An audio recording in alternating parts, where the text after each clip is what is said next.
play your way last week. How do you ensure that happens this weekend? Yeah, well, a lot of it's education. I think I've spoken a lot here about, that's the phase we're in. And I think we're seeing an evenness of the competition now. It's really starting to even up after, 4 years of compromised drafts, I think it was. So for us, it's just keeping the education up, showing vision, training it, seeing the way it looks. And that's our challenge week on week, to make sure the players understand the way we want to play, and then we deliver on game day. Has there been a particular focus this week? Well, look, Monday we tried to be pretty sharp in terms of, we just felt we didn't cover the ground well enough. We didn't get to enough contests. St Kilda ran a lot better than us, so that's, if they're getting a 2-1, a 3-2, or 4-3, if you're consistently outnumbered. So trying to be really clear on the players. Football is complicated, but in some ways it's pretty simple. If the other team beats you at all the contests over the ground, it's pretty hard to win, and I think that's what St Kilda did. So, that's probably one area we really spoke about on Monday. You've obviously been focused a lot on scoring. The ball seemed to go over the back a lot, and they got quite a few easy goals. How do you sort of balance that out, those two? Yeah, it is. It's certainly, having opened up our scoring, sometimes you open up our defence. Talking to Rossi Line about that, it's something that Freo going through as well. So even the best teams, try to change things slightly. But look, I think we've spoken about balance here a lot, trying to get the balance right. On the weekend, we were still able to score, we were still able to put pressure on, but defensively we were really, really poor. So we need to address that. We need to make sure players are aware that, it's hard to win a shootout at Etihad, because we don't play there enough. St Kilda, you shootout against St Kilda, good luck. Bulldogs, North, So for us, that was a big focus as well. Just defensively, we need to do a much better job this week. You don't play at Etihad much. You don't play at Metricon much either. I think there's about half the team that have never played there. How do you go about, dealing with that factor? Yeah, look, I think just having played in Tassie a few weeks ago against North probably helps. Some of the guys have played there. I guess the difference in Etihad's quite dramatic because the roof's closed. It's just a faster game. Probably Subi, the size. So they're all slightly different, but I don't think the ground at Metricon holds too many fears. It's more the opposition. We need to play really well against Gold Coast. I mean, they've had as Rocket said, they've had a poor week last week, and they're going to be pretty fired up, as we've had with Richmond. Collingwood and St Kilda have all come off losses, so it's not something we haven't experienced already. But it's more about the opposition, setting our team up, making sure we've got a lot more energy, picking the right side, going up there is really, really important. But I think the guys, having played 3 weeks ago in a foreign venue and done pretty well against North, hopefully they take some confidence out of that. Gold Coast's backline is pretty much decimated by injury. Do you feel like that's an area you can really exploit? I always feel the midfield holds the key to most games. If your midfield's working really hard, it sort of protects your backline a bit, and it also gives your forwards more opportunity. So, I think all our 22 players need to play really, really well. We know that. If we get good performances from 16 to 18 guys, we're a chance to win. If we don't, then we're going to struggle. So really for us, it's a collective rather than any one group of players. But certainly our mids, I think if in today's footy, if your midfield doesn't perform, it makes it very difficult. I think it was this time last year, early last year, I think it was Jack Viney and a few of your midfielders that took it up physically to Gary Ablett. Do you think you can target him in that area, especially given I think he's been told to focus more on contested footy? We don't tend to. I mean, when you talk about target, I mean, we want to be a physical footy team. I think all teams do. Look, Gary's a fantastic player. We want our team to be a good tackling team, a good contested ball team. So it's not really about Gary, it's really about how we want to perform as a unit. Have you noticed any differences in the way he's been playing and I guess in your preparation for this game? Well, not really. I mean, sometimes what happens with those players, if you look at Aaron Hall, I mean, if you get more support, there's only one ball out there, so there's, if you get more support and some of the other players are playing particularly well, I mean, I suppose what we're trying to create is less reliance on Nathan Jones, less reliance on Bernie Vince. So if you have a collective improvement, and I'm sure Rocket's looking for that with his players, then you tend to find the stars are always the stars, but they don't get as much of the ball because, the other guys are joining in, your ball's more forward, so there's not as much ball through the midfield. So there's a lot of different reasons. What I do know is he's a pretty good player. So, he's always a concern when you play against Gold Coast. How's Christian Salem? Yeah, I really haven't caught up. Those guys tend to, if the concussed guys tend to come in briefly on Monday. Our day off's Tuesday as well. So they come in, get checked, go home, don't do any of the reviews. So I'll follow up with them today. Both Christian and Angus got knocked out, and Angus Brayshaw got knocked out in the seconds as well. So that wasn't ideal. So I'll check on both those guys to see how they are today. Does Alex Neilball feel pretty bad about that Brayshaw one? Well, I'm sure Gussie's reminding him of the kick, yeah. You had a mention of Jack Viney before. There's been a bit of talk about him over the last 2 weeks in particular, about even potential Brownlow prospects. Has he exceeded your expectations in how he's progressed, and how good can he be? Yeah, I think we saw a really good progression last year. He jumped up, I think, second in our best and fairest behind Bernie Vince.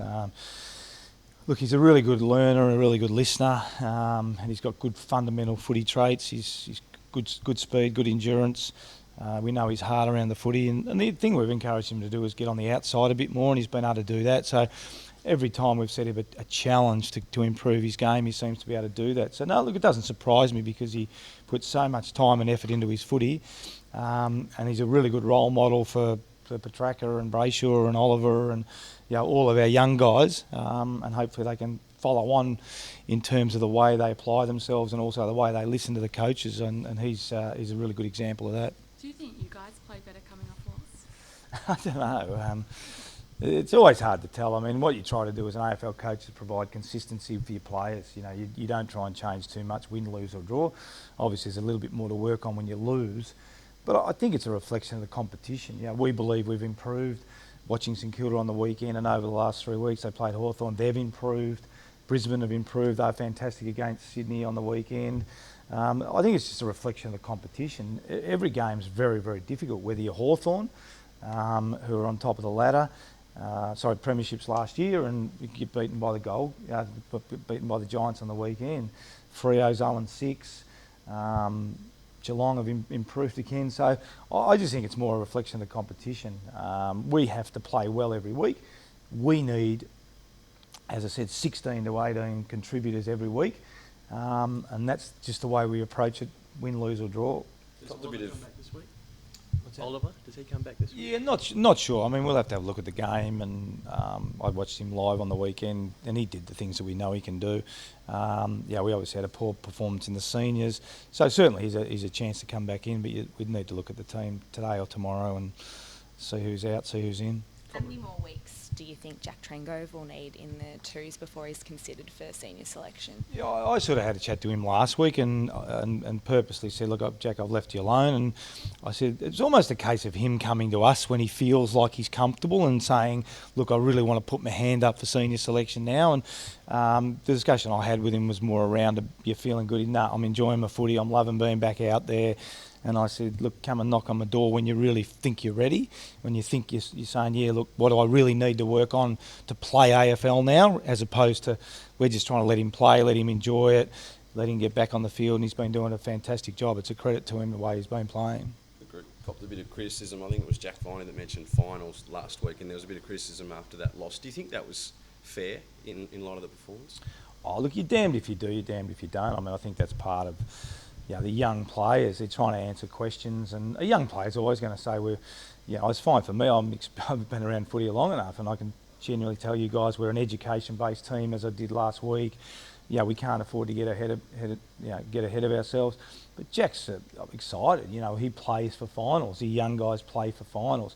So I don't think it's necessarily a reflection of where we were as a group. That we certainly didn't talk about finals last week, but I think you've got to give these guys a bit of leeway because they're young, they want to play finals, that's what they're here to do, and they're answering direct questions from you guys, and they're just trying to answer them honestly. And I think, I would have said, I think I said after yesterday's game, maybe we did get a little bit ahead of ourselves. Not on the weekend, we were beaten by a better team on the weekend.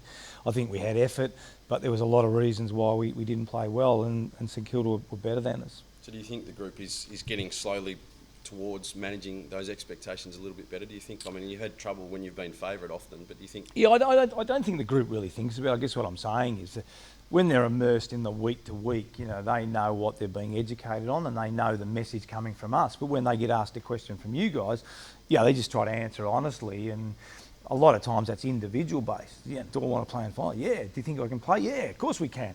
It's just the enthusiasm and the excitement of, but we don't actually talk about it. So I've never sat down with Jack and said we can or we can't. So it's just more a reflection of their excitement, exuberance, and what Jack represents as an individual and where he wants his footy club to go. We don't get ahead of ourselves because we know where we're at. Internally, we know we've got a lot of work to do. You know, we know we're a really good team when we have 18 contributors, as I said before, and we know we drop off dramatically when we have 5 or 6 like we did on the weekend. As a coach, though, it must be good to see your young players that, enthusiastic and hopeful. I mean, compared to perhaps some other clubs, that you must feel like perhaps they've got a good attitude around here. Oh, absolutely, yeah. I think, yeah, what we see of our players, they bouncing in every day, ready to come to work. You know, they want to get better, and that's part of trying to get from where we are to where we want to get to. How long that's going to take, I can't answer that. No one can really answer that. But what I can say is, yeah, on a weekly basis, we educate our players. We try to put a game style in place that we believe will stand up eventually when we do get to finals. But we've got some really good young kids that want to be successful. So yeah, I think it's fantastic. GWS in the firing line from a few clubs today about their various entitlements that they've received over the years. You were obviously up in Sydney when, I guess, the foundations were being laid for all of that. Is it fair, what they're given? I don't want to get criticised by anyone. Oh, look, I think if you go over the history, it's probably more, is it time to change? I don't think you can debate whether it's fair. The Suns and the Giants came in as a fledgling team with young kids. The AFL tried to put in place a system that allowed them to get better quicker, which was the academies. As a result of that, and having been there at the time, the Swans got an academy zone and Brisbane got an academy zone. So the only reason the Swans and Brisbane got it was because 2 new teams came in. I think the debate now should be around, is it time that that was changed? And probably based on talent, what I'm hearing, and I don't know enough about the draft this year, what I'm hearing, yeah, it is, because they've got, last year they had Kennedy, Hopper, I think there's 2 or 3 more this year. I suppose what I'm hearing, and again, this is not my personal opinion, I'm just reflecting on what you guys and what I'm reading. What I'm hearing is the recruiters are saying enough's enough. You can only have so much talent going to... I think that's the debate that the AFL need to take up, and if they believe, yeah, enough's enough, then they'll change it. And I think, they'll make an informed decision, obviously. Just on Jesse. Jesse Hogan had faced his challenges, obviously, early in the year. He kicked 7 on the weekend. Can he reproduce, not necessarily 7, but 4 or 5 goals on a consistent basis now?